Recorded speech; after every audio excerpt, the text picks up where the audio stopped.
जय श्री महाकाल साथियों, बाबा भोले चैनल आप सभी का हार्दिक स्वागत करता है। जैसा कि आप सभी को पता है, हरिद्वार महाकुंभ में बाबा भोले टीम आप लोगों के लिए साधु संतों के नए नए वीडियोस लेकर आ रही है, जिससे जीवन में आपको मार्गदर्शन मिलता है। आज हम जिस अखाड़े में हैं वो है श्री पंचायती माँ निर्वाणी अखाड़ा। यहाँ हम साधु जी से थोड़ा सा परिचय लेंगे और थोड़ा सा मार्गदर्शन प्राप्त करेंगे। तो चलिए शुरुआत करते हैं उनके परिचय से। महाराज जी, आपका परिचय क्या? मेरा नाम दिगंबर अमितानंद गिरी जी है, श्री पंचायती अखाड़ा महानिर्वाणी। और मैं ज़्यादातर हरिद्वार में रहता हूँ, प्रॉपर अखाड़े में। लेकिन पिछले साल भर से गुरु महाराज की कृपा प्राप्त हुई और अखाड़े से सहयोग मिला, तो गुरु महाराज जी के साथ उज्जैन महाकालेश्वर ज्योतिर्लिंग में रहते। और अभी कुंभ मेले के लिए सब साधु संत समाज यहाँ हरिद्वार में इकट्ठा हुए, तो ये कुंभ मेले में आए हुए। और यहाँ का आनंद है, जो हमारी परंपरा है, कई हजारों वर्षों से ये चली आ रही है। और सारे साधु संत इकट्ठा होते, शाही स्नान करते और उसके बाद वापस अपने अपने स्थान लौट जाते। उसके निर्वहन स्वरूप हम सब हरिद्वार में फिर एक बार एकत्रित हुए हैं। और आप सभी को और आप सभी आपके चैनल के माध्यम से जो भी भक्त देख रहे हैं, उन्हें इस कुंभ के लिए बहुत बहुत धन्यवाद, शुभकामनाएं हैं।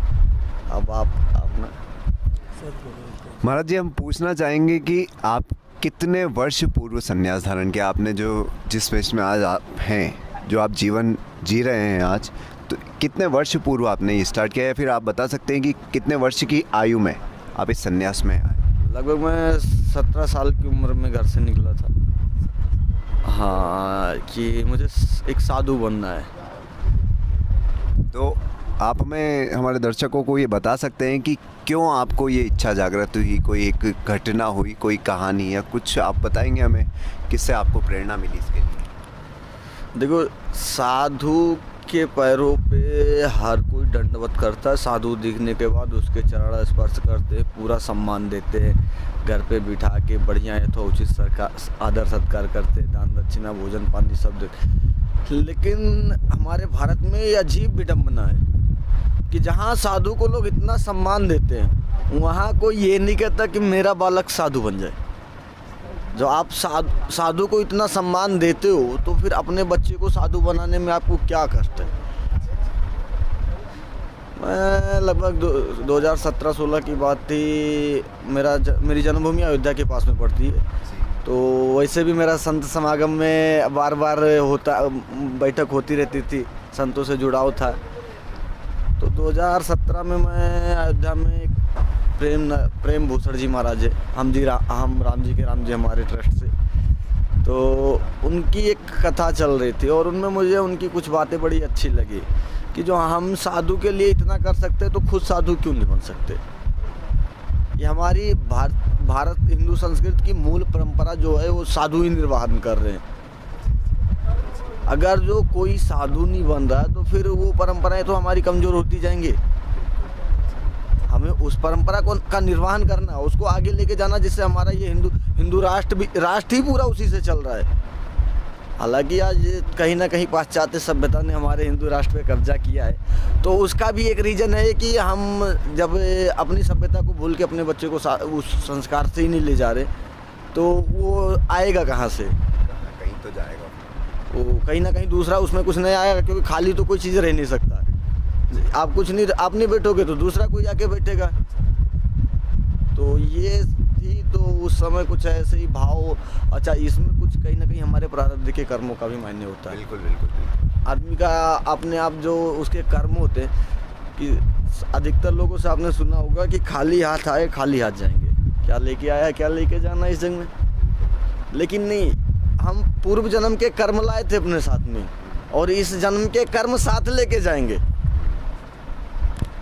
इस बातों पे आदमी गौर नहीं करता। वो तो यही कह दिया, भाई खाली आता है, खाली हाथ जाना है, क्या करना है? यहीं खा पी के आनंद ले लो, पैसा कमा लो, बढ़िया घर बना लो, गाड़ी ले लो, और तो जाना तो सब मरना ही है एक दिन सबको। जब मरना है, मरने के साथ साथ हमारा कर्म भी हमारे साथ ही जाना है।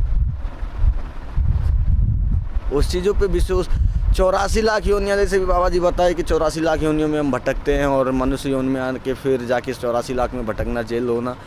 हाँ, 84 लाख योनियों से भटक के तो जरूर आता है जीवात्मा, लेकिन ये मनुष्य योनि जो होती है उसे 84 लाख योनियों के पे ताला लगाने का एक मार्ग होता है। आना जाना बंद उन 84 लाख योनियों में, मतलब ताला लगाना मतलब आना जाना बंद, भटकना बंद। उसे एक भाषा में हमारे यहाँ कह देते हैं मोक्ष प्राप्त हो जाता है। और शास्त्रों में जाओ आप कैवल्य प्राप्ति बता देते हैं। तो ये खाली मनुष्य योनि में ही संभव है। और योनियाँ तो भोग योनियाँ कही जाती हैं, लेकिन मनुष्य योनि कर्म योनि भी कही जाती है, साधन योनि भी कही जाती है। भोग योनि में इसका कहीं जिक्र नहीं होता। हम अपने स्वरूप को इस साधना क्रम में पहचानने की कोशिश करते। परमात्मा कौन होता है? परमात्मा कोई बता सकता है कि परमात्मा कौन है? परमात्मा वही है जिसको हम मान लें, वही परमात्मा। क्योंकि हर जीव आत्मा में तो परमात्मा आता है। दुनिया पत्थर पूजने में ठीक है, ये हमारी मूल परंपरा है। जब बच्चा ABCD पढ़ने जानता है तो उसे A फॉर एप्पल मालूम होता है। तो जब वो घर में माँ बाप को अगरबत्ती लगाते हुए देखता तो ही पूछता, माँ ये क्यों लगा रहे हो आप अगरबत्ती? पिताजी आप ये मंदिर क्यों जा रहे हो? तो घर वाले बताते कि बेटा ये हमारे भगवान है और इनके सामने मत्था टेकने से हमारे कष्टों को दूर करते, शांति मिलती है मन। तो मतलब ये मूर्ति पूजा से तो ये हम सीखते हैं कि भगवान नाम की कोई चीज़ है नहीं। प्रभु तो निराकार है, उसका कोई आकार नहीं है। आप जिस आकार में आप उसके बारे में सोचोगे वही आकार में वो आपके सामने आ जाता है। ये मूर्ति पूजा ठीक है, हम मानते हैं, क्योंकि कोई भी चीज़ के लिए एक सिस्टम होना ज़रूरी है। कोई राम को मान रहा है, कोई कृष्ण, कोई कहते हैं शिव, सब एक दूसरे के ही उपासक हैं। रामेश्वर, राम धन ईश्वर। अब इसका एक भाषा में ये भी कह सकते हैं, राम जिसके ईश्वर है या राम के जो ईश्वर है वो रामेश्वर। तो मतलब राम को हम चाहे माने तो उनके ईश्वर भोलेनाथ हो या राम के ईश्वर भोलेनाथ, दोनों एक ही हो गए।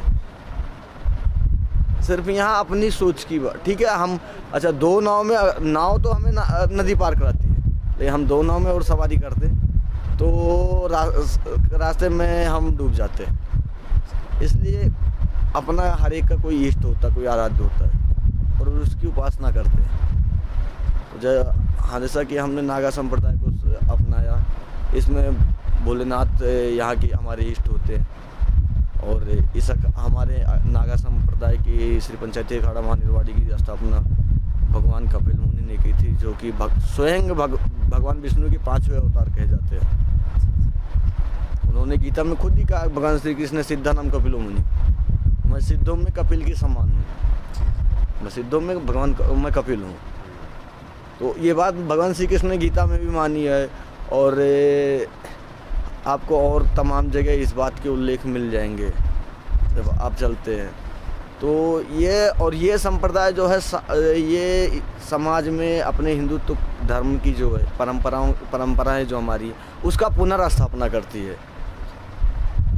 भगवान शिव का साधना और समाज में अपनी परंपराओं को पुनर्स्थापित करना इस अखाड़े का मेन उद्देश्य, संस्था का मेन उद्देश्य होता है।